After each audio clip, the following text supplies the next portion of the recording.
ندہ آپ سے شروعات کرتے ہیں کہ نون بسٹرو کا خیال کیسے آیا؟ Because I have heard that you both are gym freak اور بہت ورک آؤٹ کرتے تھے, بہت سوچ سمجھ کے کھاتے تھے. سو کیسے ریئلائز ہوا کہ اوکے فائن ایک ایسا باقاعدہ ریسٹورینٹ بنایا جائے جس میں ہم ہیلدی ایٹنگ کو پروموٹ کریں؟ جیسے آپ نے کہا کہ ہم دونوں جو ہے نا وی آر جم فریکس, اور ہمیں یہ تھا کہ لاہور میں ہیلتھی کھانے کا موقع کم ملتے ہیں, and there aren't many places that offer کہ جو چیزیں مزیدار بھی ہو اور ہیلتھی بھی ہو. اور as you know I am also former boxing champion, تو ہمارے لیے ویٹ واچنگ اور اپنا کیلریز اور کیلورک انٹیک وغیرہ بہت دھیان سے ہمیں دیکھنا پڑتا ہے. تو initially during COVID we decided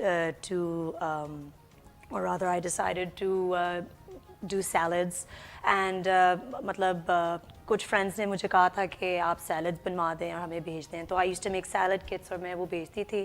پھر آہستہ جوسز ایڈ ہوئی, پھر آہستہ آہستہ I added sandwiches, and the menu جو ہے نا آہستہ آہستہ بڑھ گیا. ٹھیک ہے. And we started delivering healthy meals to ہمارے نیئرسٹ اینڈ ڈیئرسٹ, اور آگے ہمارا ایک ڈیمانڈ جو ہے نا وہ بڑھ گئی تھی. ٹھیک ہے. اور پھر یو ریئلائز کہ اچھا ٹھیک ہے اب باقاعدہ جو ہے وہ اس کو ایک ریسٹورینٹ کی شکل دی جائے, because people are actually you know moving towards healthy eating. ایسا کچھ ہوا؟ بالکل ایسا ہی ہوا, اور اس کی مارکیٹ میں ہم نے دیکھا کہ ڈیمانڈ بھی بڑھ رہی ہے. آہستہ آہستہ آپ انیشلی جب اسٹارٹ اپ کرتے ہو تو کلوز سرکل سے آپ شروع ہوتے ہیں, اینڈ وہ آہستہ آہستہ جب لوگوں کو پسند آتا ہے تو لوگ آپس میں بات کرتے ہیں, تو اس کی ڈیمانڈ بڑھتی گئی. تو انیشلی ہمارے کچن سے ہی ہم نے شروع کیا. ندہ ہر self used to make it, and then eventually پھر وی موو ٹو اندر اسپیس جہاں سے ہم نے ٹیک اوے ڈلیوری کی.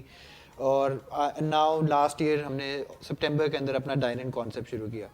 تو انیشلی جب ایز این ایتھلیٹ یا ایز اے ہیومن بینگ آپ نے دیکھنا ہوتا ہے کہ آپ کی لانگ ٹرم میں ہیلتھ کو کیا چیزیں فائدہ پہنچا رہی ہیں. تو ہمارے کھانے کا کانسیپٹ بھی یہ تھا کہ آپ کو جو کھانا ملے, ایک تو آپ کو پتہ ہو کہ آپ کی باڈی کے اندر جا کے رہا ہے, آپ کی سبزیاں کہاں سے آ رہی ہیں, آپ کا چکن کہاں سے آ رہا ہے, آپ کا سی فوڈ کہاں سے آ رہا ہے, اینڈ دین اگین کہ اس کے اندر کیا کیا چیزیں ڈل رہی ہیں اور اس کے آپ کو فائدے کیوں آئیں گے. تو کیونکہ نیوٹریشن جو ہے وہ کہتے ہیں کہ ایک اسینشیل پارٹ, اور ڈیزیز پریونشن اور لانگ ٹرم ہیلتھ کے لیے بہت امپورٹنٹ ہے. سو ہمارا جو کانسیپٹ ہے وہ بھی ایگزیکٹلی اسی کے اوپر بیسڈ ہے. تو ہم لوگ چھوٹے چھوٹے فارمرز جو ہیں, اسمال اسکیل فارمرز ہیں جو اچھی فارمنگ پریکٹسز یوز کرتے ہیں آل اوور پاکستان. ہم نے 2 سال لگا کے ساری اپنی ریسرچ کی, ہم نے ڈھونڈے, ہم نے اپنی پارٹنرشپس بلڈ کی, چترال سے لے کے گلگت بالٹستان سے لے کے سدرن پنجاب, ناردرن پنجاب, ہر جگہ ہم نے, ایون بلوچستان اور گوادر سے ہم اپنا سی فوڈ جو ہے وہ منگواتے ہیں. کیا بات ہے. اور ہم ان جو اچھی فارمنگ پریکٹسز کو, اچھے فارمرز کو اور اسمال اسکیل فارمرز کے ساتھ زیادہ کام کرنا پسند کرتے ہیں, بیکاز ان کو پتہ ہوتا ہے کہ ان کی جو کوالٹی آف پروڈیوس ہے وہ بہت ضروری ہے مارکیٹ میں کمپیٹیٹیو رہنے کے لیے. کیونکہ لارج اسکیل فارمرز جو ہیں موسٹلی وہ کیا کرتے ہیں, وہ بڑے بڑے کولڈ اسٹوریجز میں اپنا فروٹ رکھواتے ہیں یا چیزیں رکھواتے ہیں, یا وہ ایکسپورٹ ہو جاتی ہے, وہ ہوتی ہے ان کی کوالٹی اور چھوٹے کے فارمر کی کوالٹی میں سگنیفیکنٹ فرق آ جاتا ہے. بالکل. تو that was the concept behind it. اور آہستہ آہستہ now we have come up to this dine in concept, اور ادھر سے ہم لوگ اپنی اب یہ ساری جو ڈیلیکیسیز ہیں ان کو ہم بیچ رہے ہیں.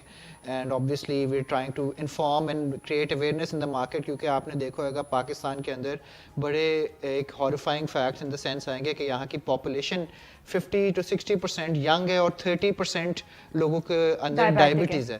اینڈ وہ تو ایک ابھی ایک اسٹارٹ ہے, اس کے علاوہ cholesterol, heart issues and what not, یہ چیزیں ہیں. اور اگر ہم ابھی سے ہی اس کے اوپر ورکنگ کریں گے اور یہ چیزوں کے اوپر اویئرنیس کریٹ کریں گے, تو انشاءاللہ ہماری نیکسٹ جنریشنز کو یہ پتہ ہوگا کہ یہ کھانے اور اس کی نیوٹریشن کی اہمیت کیا ہے ہماری زندگی کے اندر. آپ نے بہت امپورٹنٹ پوائنٹ ریز کیا. یوزلی ہم لوگ روز بیٹھ کے یہاں پہ یہ بات کر رہے ہوتے ہیں کہ اگر آپ نے اچھی گٹ ہیلتھ رکھنی ہے, اچھی ہارٹ ہیلتھ آپ کو چاہیے, اگر آپ اپنی کسی بھی بیماری سے بچنا چاہتے ہیں تو پریکاشن از دا کی. سو کیوں نہ لائف اسٹائل کو چینج کیا جائے, کیوں نہ اپنی ڈائٹ جو ہیبٹس ہیں ان کو ہم چینج کریں. اور جس طرح سے ابھی آپ لوگوں کو اندازہ ہو گیا ہوگا کہ میں کیوں یہ بات کر رہی تھی کہ ہمارے جو گیسٹ ہیں وہ اتنے انسپائرنگ ہیں کہ وہ لوکل لوگوں کو بھی کام دے رہے ہیں, وہ کوشش کر رہے ہیں کہ آرگینک فوڈ کی طرف آیا جائے, وہ کوشش کر رہے ہیں کہ ہمارے ملک کی جو خاص چیزیں ہیں, جو خاص لوگ ہیں, جو خاص پروڈکٹس اگا رہے ہیں ان کو جگہ دی جائے. ساتھ ہی ساتھ صاف پانی کے حوالے سے بھی جو ہے وہ بہت زیادہ کام